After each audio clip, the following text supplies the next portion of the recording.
Hi, everyone. This is Debbie, and welcome back to the Transition Bridge podcast. This is the podcast where we come together each and every week to discover more about the purpose and the power of our life's transitions. And speaking of transition, as your life transition coach, if you find yourself in a season maybe where you're struggling, you're trying to find clarity or what your next steps are, I would love to help you as your coach. So go down into my show notes and schedule a free call with me because I'd love to hear your story. Now, back to our episode. If you're someone who is an author and wants to know what to do next, well, this episode is for you because my guest, Lee Baucom, helps authors and experts turn their books into businesses that actually lead somewhere.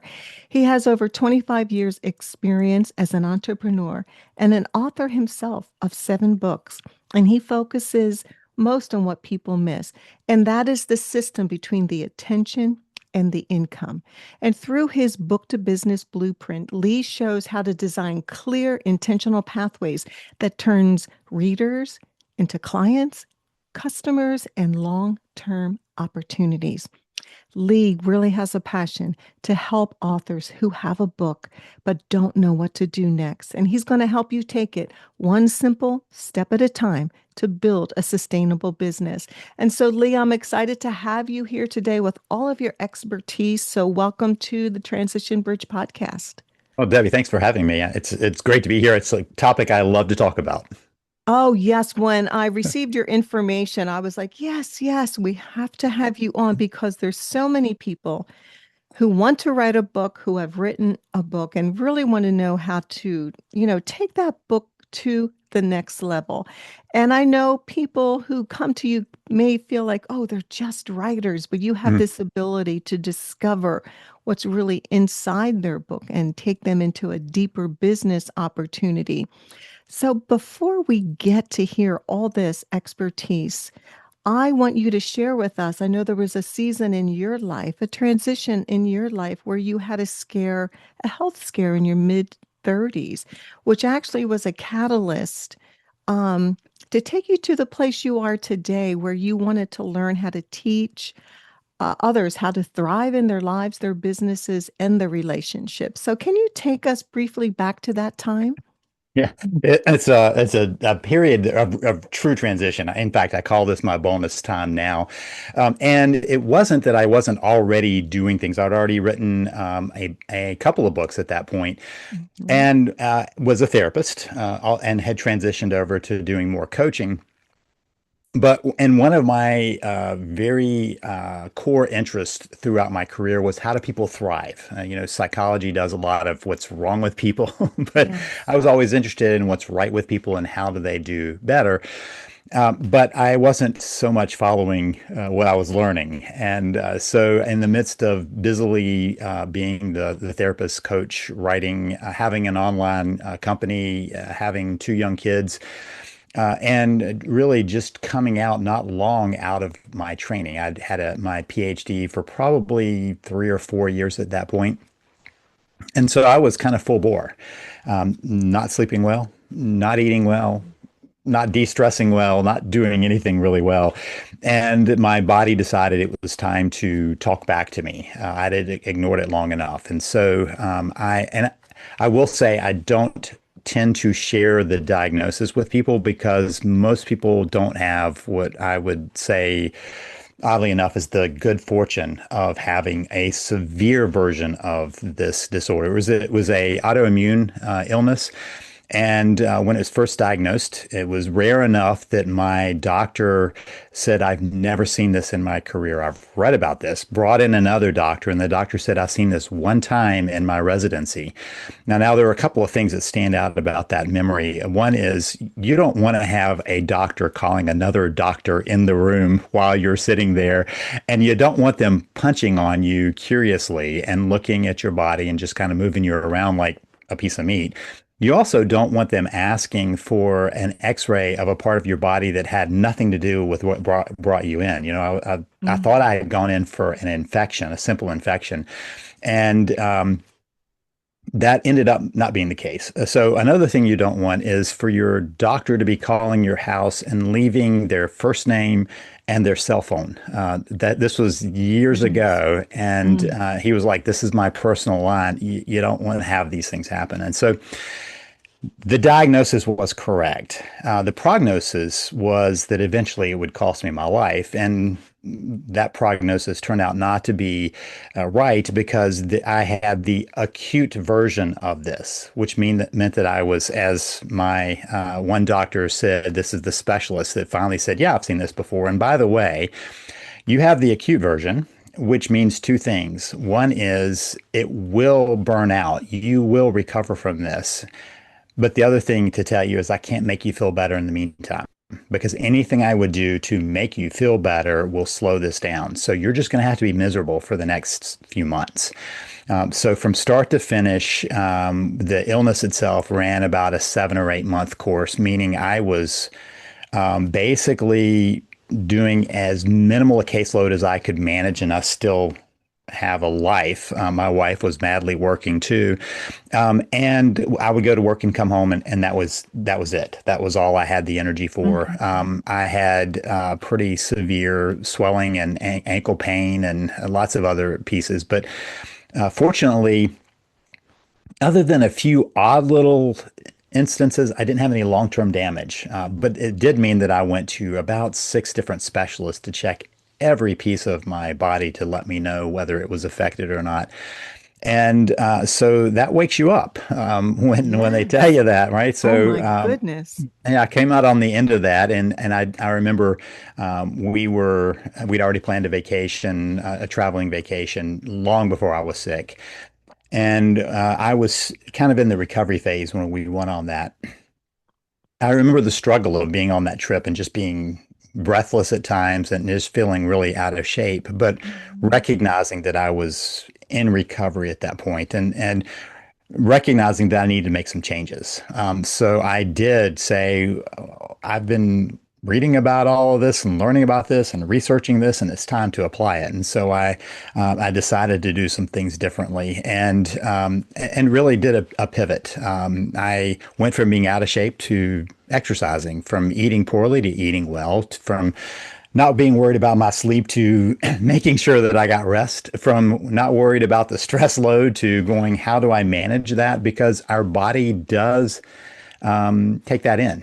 I was used to relying on my head, my thinking, my brain to get me Mhm. through life. And suddenly I realized that this body had to carry that through for as long as it could. So since the prognosis was wrong, it caught my attention enough to go, this is bonus time. What am I going to do with this? And how am I going to make a difference in the world? I grew up with parents who believed that our task was to leave the world a better place than we found it. And Yes. so I got very intentional on how we do that.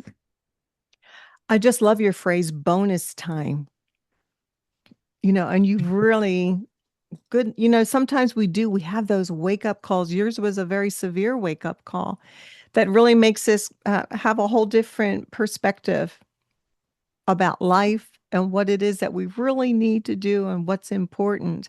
So was this the catalyst that you have already written 2 books? Is this Hmm. when you began to go a little deeper into what you're doing now?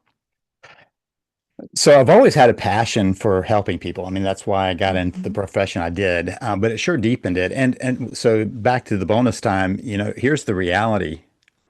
Every morning we wake up is bonus time, right? I mean, that is the That's reality true. of it. So, what it actually did for me is drive that home in ways that I had never paid attention. I was in my mid 30s. I thought, I've got the rest of my life. I'd spent a lot of time in training. I so if you include all of the schooling, I'd done 2 masters and a PhD after going to college. So I mean, it was years of work in college and post grad. And so I had always gone, well, I've got from now on. And I started going, wow, I don't. And we don't. And so, how do we Mhm. make the best of life, period? How do we thrive knowing that there is that finality? There is a time when life here ends. And what do we do with that? So, it didn't change the fact that I was on a mission to help people as much as it increased what I felt was kind of the urgency. Like, what am I going to leave behind today? If this Mhm. is my day, what am I going to leave behind? How am I going to make a difference? And let me be clear with if somebody goes, yeah, I'm on bonus time too. And so I've got to work hard and put in all the hours I can. That is not what I mean. It's making what you do important. I often think about, the Eisenhower blocks where you divide it out into what's unimportant and unurgent, all the way to important and urgent. But and important and urgent tend to be ones that we can't help but take care of. But Mhm. then there's the unimportant but urgent, which often is what eats up a lot of our time rather than going, but what's important? Not urgent, but what's important.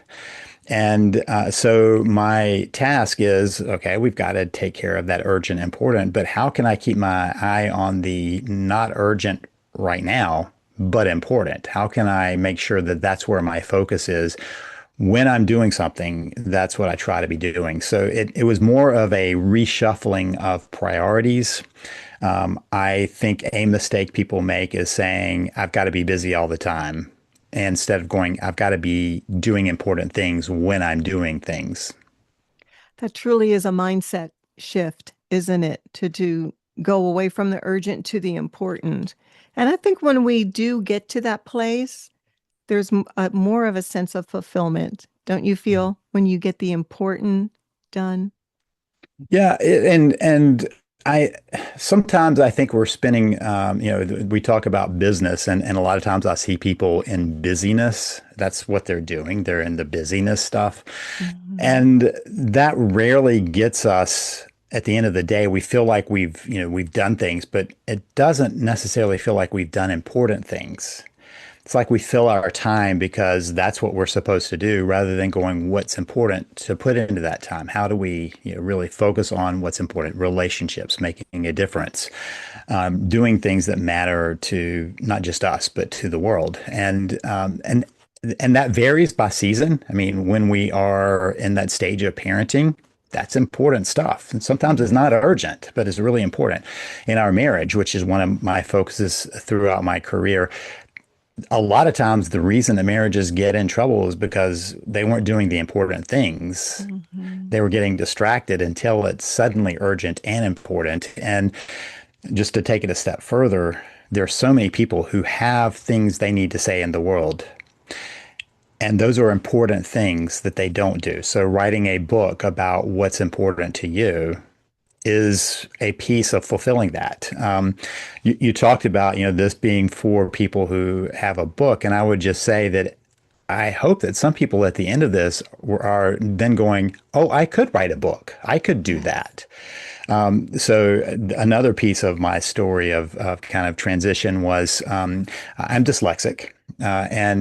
So I am not the most likely person to be writing books. I Oh, grew up struggling to read. I read. You can see behind me there are plenty of books, and I yes. read, but I don't enjoy reading. That is not where I get. I watch my wife who loves to read fiction. I cannot stand to read fiction because I get no enjoyment out of reading. It's a task. It's exhausting. But so if I can write, 7+ books now, I'm not the most likely author, but I found that I had something important to say, and that's a great way of saying it. So glad that you shared that because a lot of people will look at all the reasons why they can't Yeah. and they eventually never step into becoming an author. So yes, of course, being dyslexic, that would you would never think you would be able to write a book. And so here you are, 7 books later. And I do believe we all have a story, we all have a book inside of us. It's finding that courage to write it. So, how about someone who is writing the book? Why finishing a book can be so confusing for authors at some times?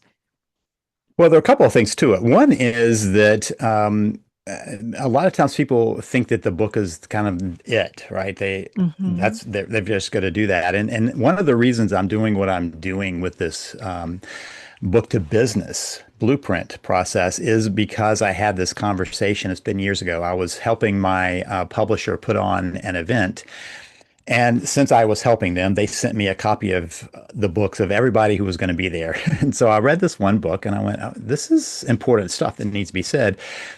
So we're doing introductions and I'm sitting there and I look across the table and he introduces himself. I said, oh, you wrote this book. And he said, yeah, yeah. And so I said, so what now? What happens now? And he said, what do you mean? What happens now? I said, well, what's the next thing? And he said, I wrote the book. And I said, I get that, right? I got that. And he said, well, now I'm hoping it's going to sell. And I said, okay, but then what happens? And he said, that's it. And I went, okay. I mean, we all get to make our choices, right? So I just said, okay, that's great. So the event went on. The last night of that event, we had everybody gets together for this nice little meal, and he brings his food over to my table and sits down and says, "Why did you ask me about that?" And I said, "Well, I have a core belief that if you have a book that has a message that people need to hear, and the book ends and there's nothing else, then B, you've missed an opportunity, the reader has missed an opportunity, and the world has missed an opportunity." And that to me is where the book is the start, not the end. You see it as the end, and I was seeing it as the beginning. So we turned over a napkin, and on the back of a napkin, I sketched out what I thought could happen to his book. And I just handed him a napkin and said, that's up to you. I mean, you get to decide what happens to the message, but the message is there. So one of the things that often happens for authors is they get to the end of the book and they go, well, it's done or almost done. Mhm. So that same event, I had another author come up and I was talking with this author and he said, I feel like I'm 90% done. And I went, yeah, I've done this for a while. You're about 15% done. And he asked what the 85% was. And that's what do you do from here? Like, how do you stretch this out? And how do you Oh, make okay. that big? And so seeing the end as the end is a danger. The other is that many authors miss their unique voice and they don't see it's because it's like it's so close to us. And so that shows up in a couple of ways. One is they aren't sure what to say. Just they undermine themselves. Like I really don't Mhm. have anything to say, and many times they have their unique approach, especially if they've been doing something a while. We gain mastery by doing it repeatedly until we own something, and then we do it our own way, right? That's what mastery is about. And so when we hit that level, we do have a different thing. The other thing that gets in the way is people believe that some people believe that they shouldn't get paid for doing what they are geniuses at because it just Oh, comes so easily interesting. to them. Huh. So if it's this easy, it's not work. And if it's not work, I shouldn't get paid. And so they keep themselves in a box of, I need to struggle through work, not I need to be doing what I'm a genius at work. And so those are blocks along the way that often keep them from taking that next step. It's interesting that they wouldn't value the fact that they could be paid for their work because it wasn't difficult. That's real. Well, we live in a grind culture, right? I mean, we're in Yes. many ways raised to think I've got to go to work. And Hmm. one of the things that after my not little, but my scare, I decided I was no longer going to say I've got to go to work, but I get to go to work. Hmm. That shift of I'm going to embrace what I do and do it in ways that are genuine to me. And that led to some battles at work on what I was doing and me finally leaving because I needed to be able to Hmm. do what I thought was my way. And so for a lot of people, it's that built-in belief. This should be a struggle. But people who have a message often live into that message in genius ways when they finally allow themselves to and not before. So, how do you help people discover that hidden framework within their book? I'm going back to the gentleman at dinner. He Yeah. just saw his book, but you saw something different. Yeah. What is it that enables you to look at someone's book and discover a framework that could actually potentially turn into a business? So part of it is I'm an outside person looking in, and part of it is that is my frame of reference. I tend to be a holistic thinker, so I'm looking at the whole, and then I'm going down from there. Many people start in the minutia and build from there, and I'm the reverse. So, Okay.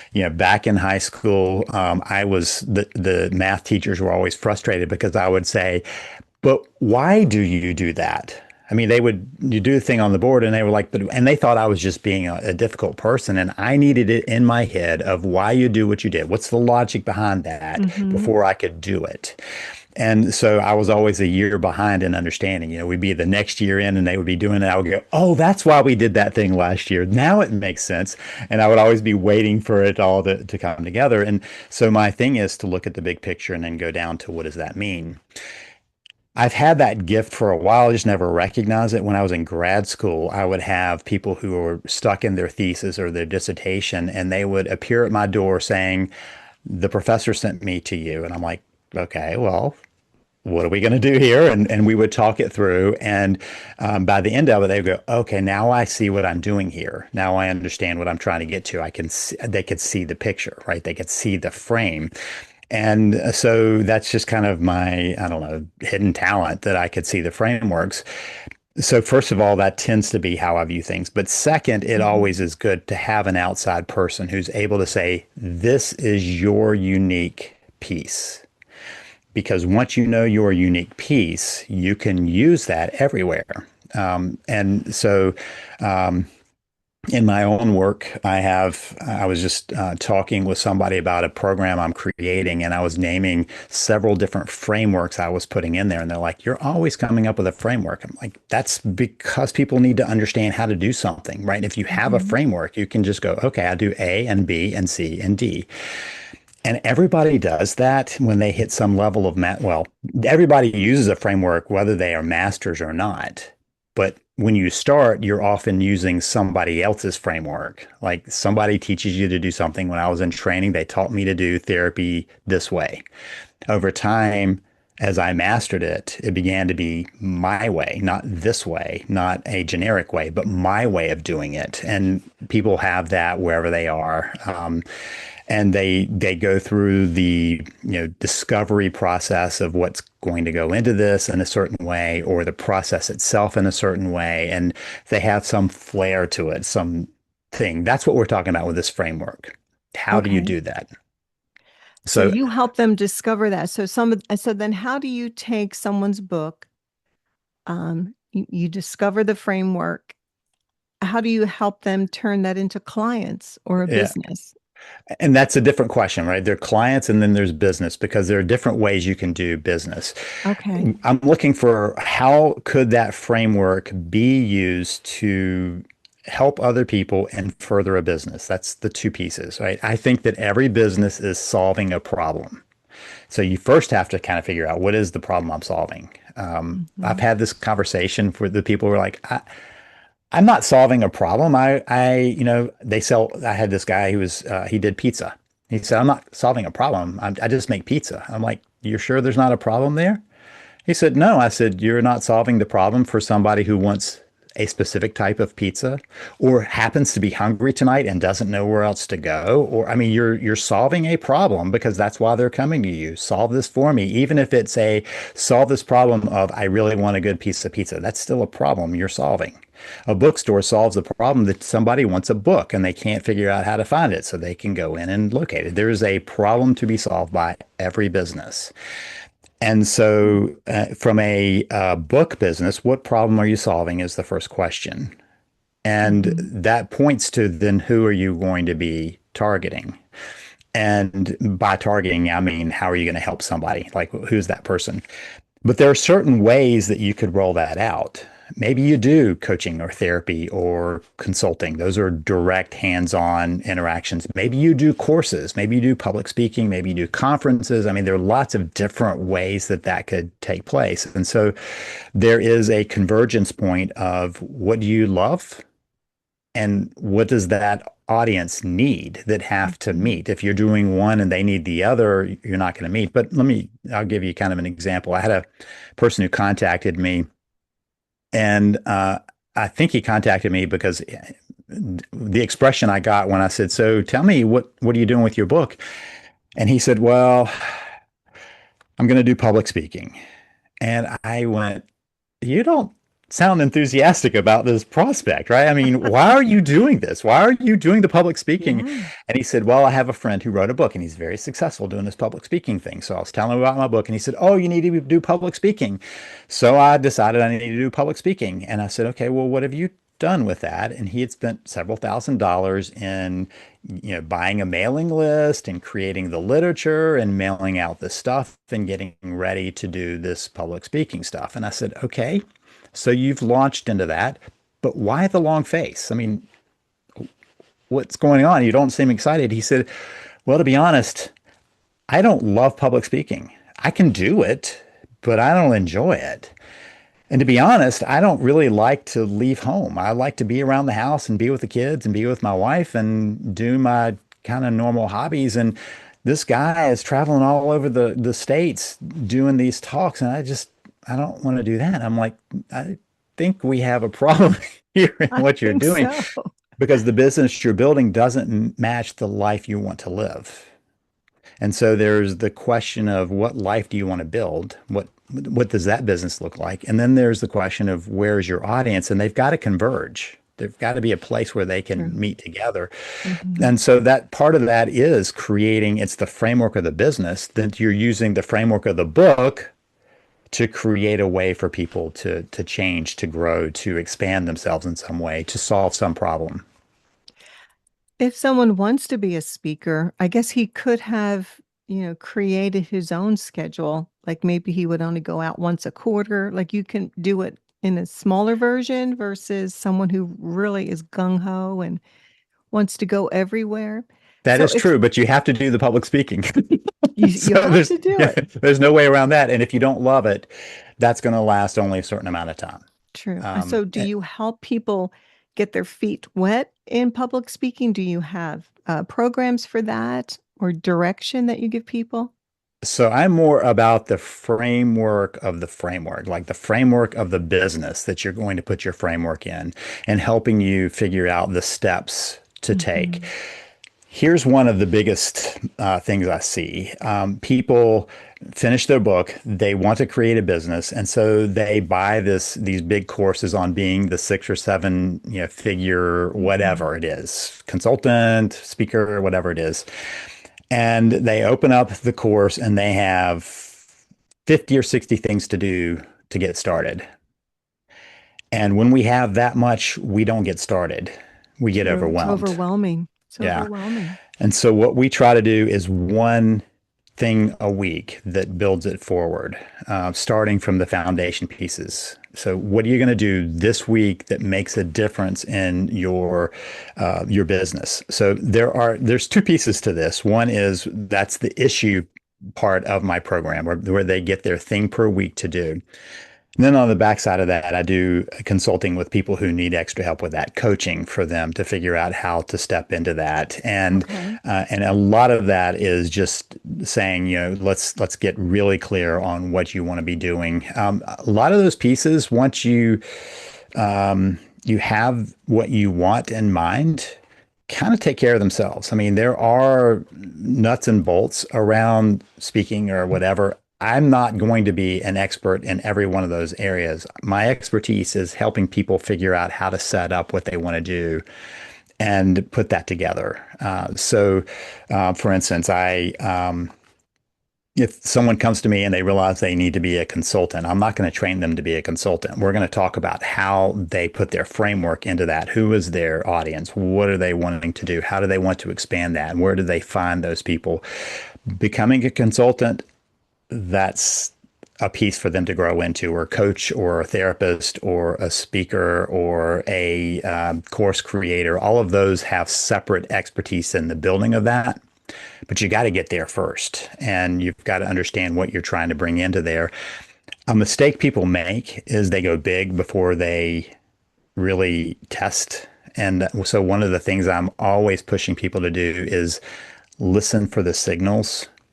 Don't just assume that you have a clear idea about that. Listen for the signals and figure out the difference between the signal and the noise. And if you don't do that, you're going to get lost in the mix of whatever you're trying to become. Do you feel that sometimes when they take on too much that they really forget why they wrote the book? Well, that is a tendency, right? Yeah. And I think that's one of the reasons that people like I wrote the book, so I'm done. It's just that closes it off, and I think it's just opening the doors. But you've got to be clear about a sensible way of walking through those doors. So it's been a couple of months now, and I talked with this person who had spent a ton of money building this huge course. And I said, so tell me what went into that, because here was the problem. Nobody bought the course. All the money that went into it, nobody bought it. And I said, did you test it out? I mean, did you try out the various pieces of that? Did you try a small piece of this before you went large to see if it really fit? And again, the noise in the market was you've got to create this big course. And she wasn't looking for the signals of what did her audience need and what would she do well at. Those two pieces were important. And so when people start listening to the signal, then they can expand the course. So let's go back to kind of my start. I created the Save the Marriage system in '99. That's so last century on the internet, just at the close of the last century, but still last century on the internet. So I created the Save the Marriage system.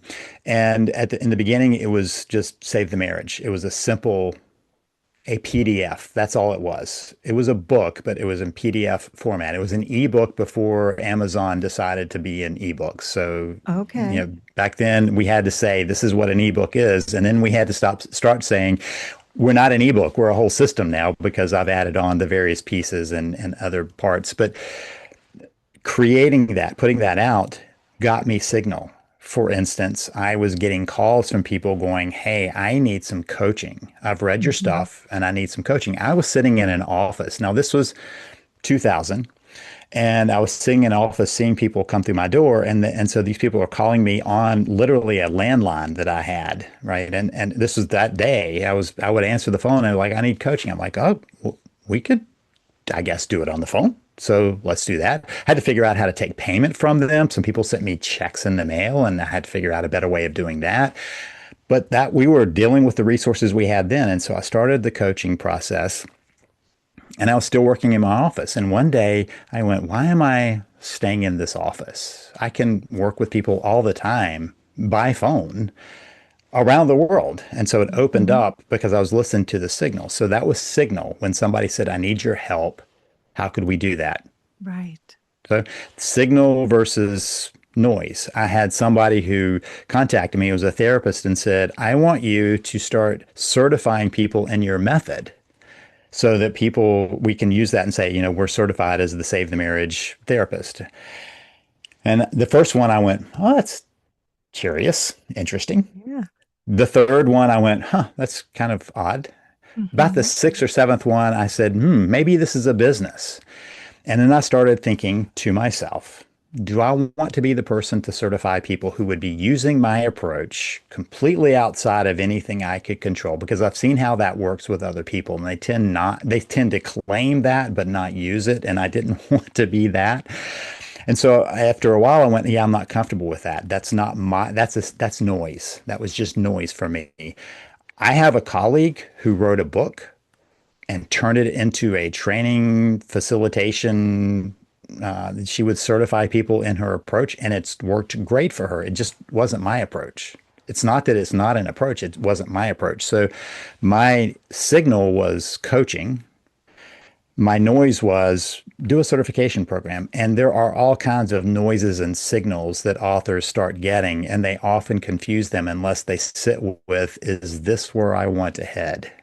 And that was the case with this person who created the course. Maybe the course isn't the starting point, or maybe a small course, just a mini course would see if that meets the needs.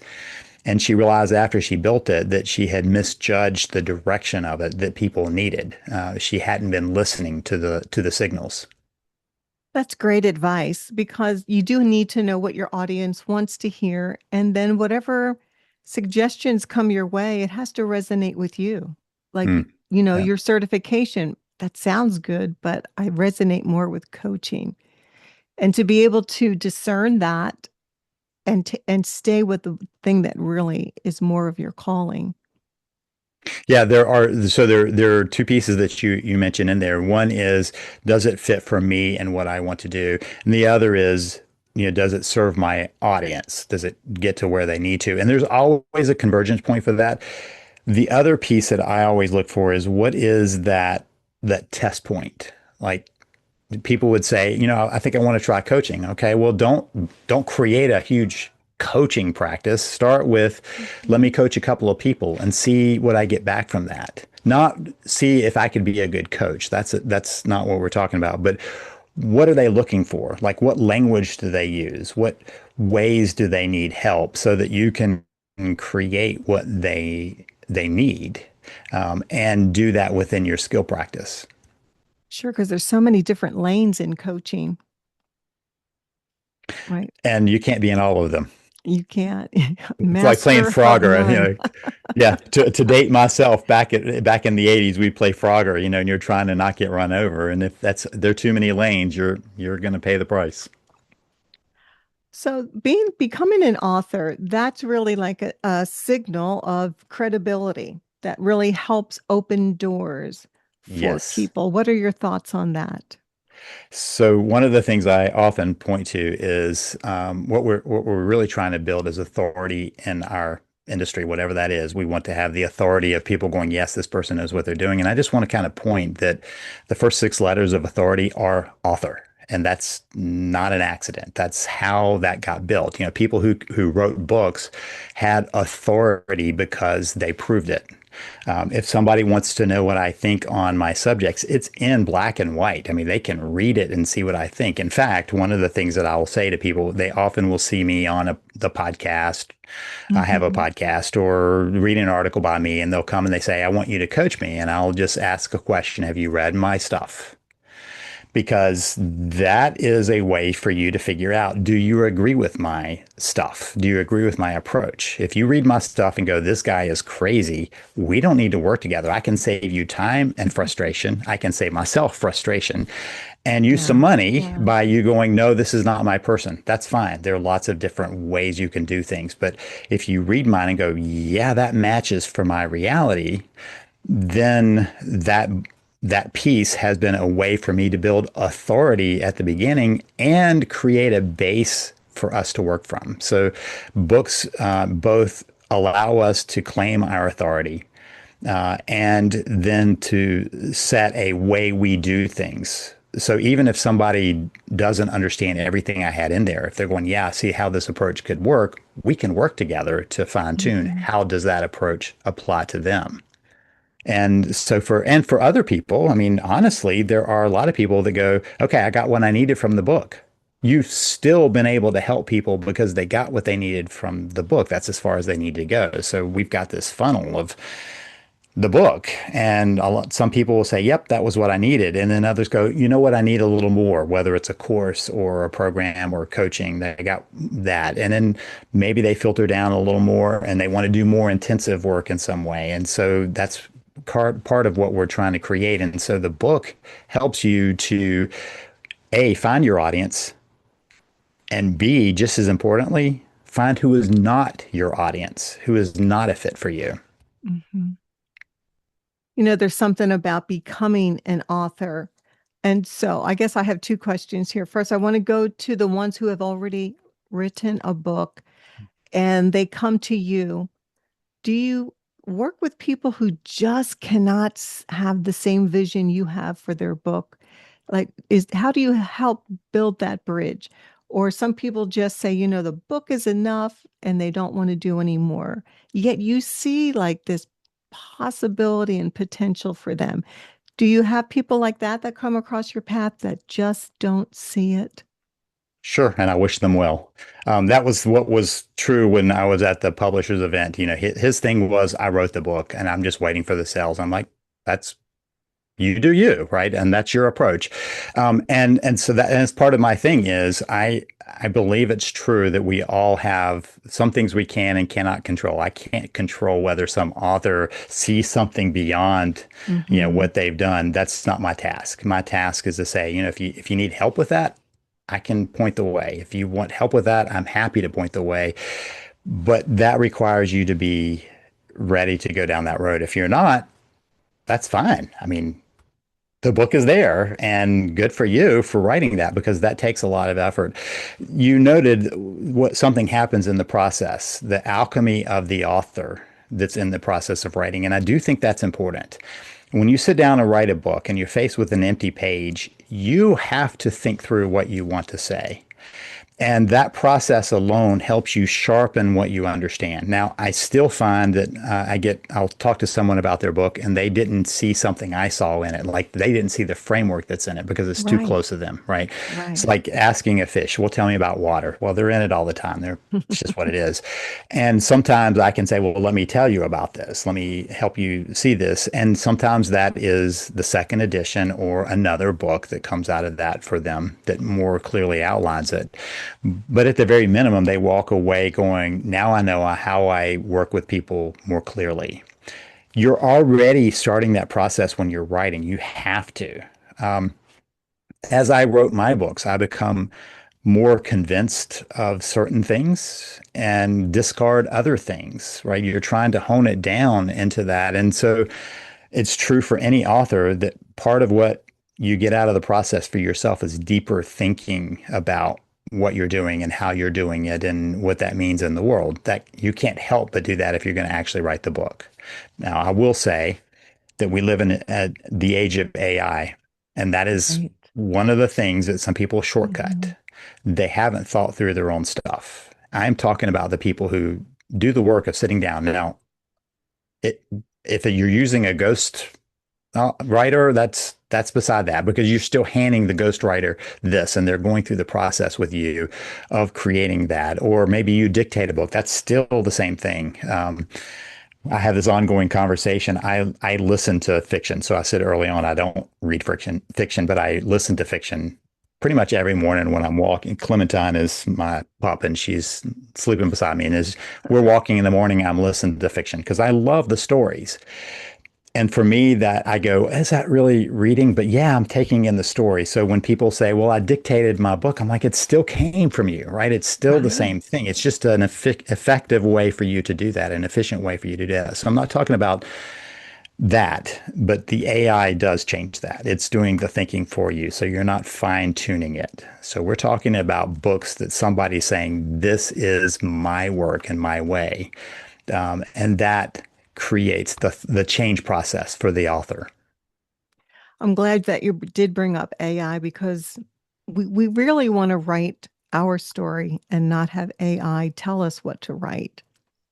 Yeah, I mean, I'm in the groups with authors who are debating this vehemently one Hmm. way or the other.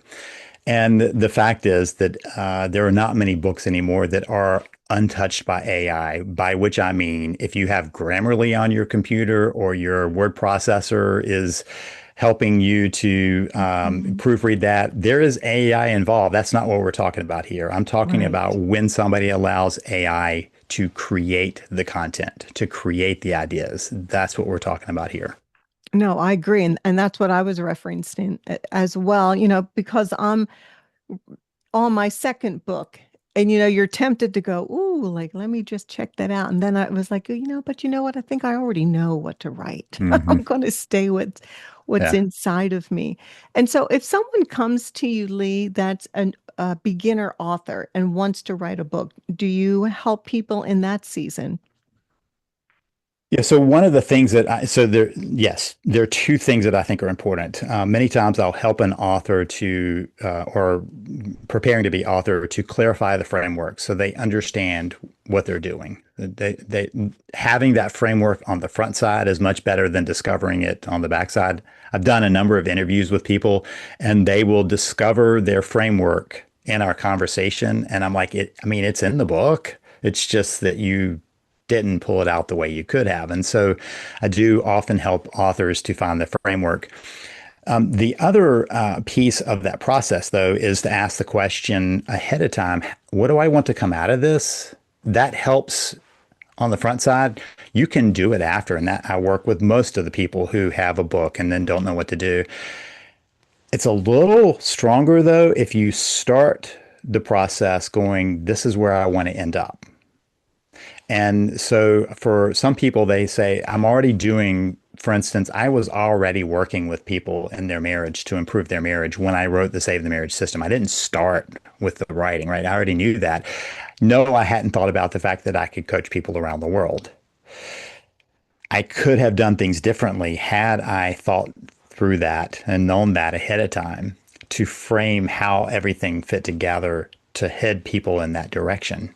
But I still create it after the fact. So there's nothing wrong with creating it after the fact. It's just a little better if you have an idea of where you're headed as you're finishing the book or as you're writing the book. And that's where you step in and help people discover that framework as they're writing. Figure the framework and figure out where they want to go after the book. Those two questions are places that I can help. The program that is the book to business blueprint assumes that they've already done the book and now they're going to build out from there. I was just thinking, I remember reading you have a Thrive journal. So that's something else that you have written. Do you want to share a little bit about your journal? Yeah, so I've actually done two journals now. I have one with a co-author, which is about how to train in jujitsu, and that was us going. It's really helpful to have a journal to chart that process. And she's actually an MMA person, and so we did that together. But the Thrive Journal was me having a process that I've used with my coaching clients now for years, where they have an exercise they do in the morning and an exercise they do in the evening. And that helps them frame how do they want to show up in the world, who they want to become. And part of that was me using what I've done for a long time of figuring out how am I doing in that process? Like, can we do incremental changes along the way, right? That incremental improvement is a much better way than having to do a life turnaround that some people find that they have to face. But the Mm-hmm. little changes along the way of aiming your life a little bit better tomorrow adds up over time. And so the Thrive Journal is designed for that. And after a while, in fact, it came from a client. I was having a client do that, and the person was like, "Why don't you have this in a book?"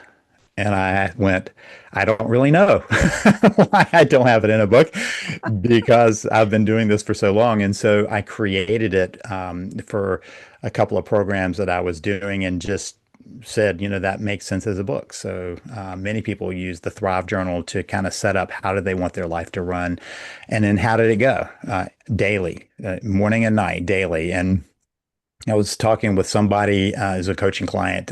It's been a while now, and he held up like four of them. He said they're all full, and I just Oh my get the gosh. next one and keep going. I'm like, good for you, because Awesome. that's when it's become a habit. Yes, that's powerful. That's Mm. powerful. Well, I loved when you just shared when someone came to you and said, "Why don't you turn that into Yeah. a book?" It's so much in life. People come alongside of us that are speaking into our life of the next thing that we should do. And I'll just quickly share my story. I was speaking at a women's event on the power of the spoken blessing, like speaking life into different people. And I shared with the women what we do as a family through letters to one Hmm. another. Yeah. And when I got done, somebody came up and said, "Debbie, you should really write a book about how to do those letters." And I guess I'm also sharing this to for anyone who's listening and you're thinking about writing a book, but you don't feel like it has value. And that's my Yeah. reason for sharing this. So I thought, who is going to want to read a book about letters? And so I sat on that, I'm embarrassed to say, for 2 years because I didn't see the value. I saw the value from my family, but Hmm. didn't think other people would get it.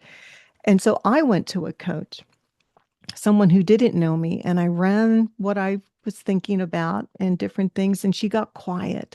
And I thought, okay, here comes the professional letdown. Like, yeah, this isn't a good idea because my question to her was, is this book worthy? Mm. And she got quiet. And then she finally spoke and said, I'm sorry, I'm getting emotional here. All I could tell you is this book must be written. And that gave me the courage to write a book that I thought no one would want to read, became an international bestseller. And I get to help families with their relationships and bonding through the power of their words. And that's what I see you doing, Lee, is people come to you and you speak life into them. You speak their potential of, yes, you do have a book inside of you, or you take the book that they've already written and you can say, oh my goodness, how you can expand this into something so much more. So that's what you're doing to help people. And I think it's so powerful. It's so beautiful because we could have a limiting belief about what we're doing. And sometimes we need Mhm. someone else to see that vision. And that's part of your calling. You pointed to something really important there, and that is the difference between courage and confidence. Okay. I think that is a big piece for people to really grasp. A lot of people don't want to take action until they feel confident. And they don't recognize that confidence comes at the end of the process, not at the beginning. What you could have at the beginning is courage, meaning you may have all kinds of fears and concerns and Mhm. all kinds of other things, and you still choose to act. Partly because somebody said you ought to do that. That didn't mean you went, oh, I feel confident I can do that now. It just meant that you went, I need to do that, right? That I need to do that is the courage thing. And so you then took the next step of going, okay, I'm going to do this. I'm going to make a commitment to this and create that. Confidence comes at the end, though, after you've done that work, not before. And most people who don't ever get started are waiting for confidence to show up, and confidence doesn't show up until the end. That is so true. Well said. Well spoken. That is so true. Because you can't believe you could do it until it's done. And then you go, I did it. Gosh, Lee, there's so much you have shared with us today. In closing, are there any pearls of wisdom you want to share with existing authors, authors who want to become one, whatever's in your heart? Yeah. So one of the things that I often say to people, that people will say, well, I'm not a writer. I mean, I'm working on this thing, but I'm really not a writer. And so I just ask the question, what makes you a writer? And so they stutter and stammer about whether you have to have a book or whatever. And my answer is, if you're writing, you're a writer. That's what defines that, right? And for a long time, I grew up being told, I'm not much of an athlete. So one day I was talking with someone and they're like, you're quite the athlete, because at that point I'd run some trail marathons and done some adventure racing and was doing scuba diving and paddleboarding and mountain biking and all of this. And they're like, you're quite the athlete. And I went, no, I'm not an athlete. And they were like, what makes you an athlete? I mean, you're doing athletic things. That is the definition of being an athlete. You don't have to be a professional athlete, but by doing those things, by definition, you're that. And I would say the same for people who undermine themselves by going, well, I'm not really an author. Authors are people who are writing books. Writers are people who are writing, right? If you're doing that, you need to put yourself in that camp instead of discounting what you're doing, to say, that is who I am, and take on that identity. And you will add on the other identities. I'm an author and a coach. There are people who are being an author and a consultant, author and a speaker, author and a whatever. Mhm. And that's because you're creating your authority in the book. But when you're doing the work, you're that. I mean, you're the author, you're the writer as you're doing that work. And just to embrace that instead of pushing it away, because it's so easy for us to do that as a way of not setting ourselves up for disappointment. The definition, though, of a writer or an author is that you are writing, you're authoring a book. That's it. And that's completely within your control. What do you do to write a book? I was at a conference and somebody says, okay, you finished the book. What next? And I'm like, I start tomorrow on the next one. That's what I do. I mean, that is the nature Oh. of my work. And so what do? We do the work of that. We do the work of getting our message out. And by doing that, we're the author. And we can add on the other piece when you figure out what that business looks like. There's pure wisdom right there. So, Lee, what would be the best way for people to connect with you? So I try not to trip people up too much with my URLs, right? Book2businessblueprint.com. And that two is TO, not the number two. Book2businessblueprint.com. I have there's a map there for people to start with. That's just a free little map you can look at. I've got a podcast there called After the Book that is about what I've done and what other people have done after the book to build their business. And then there are the issues for people who are interested in doing it one step at a time. So book2businessblueprint.com.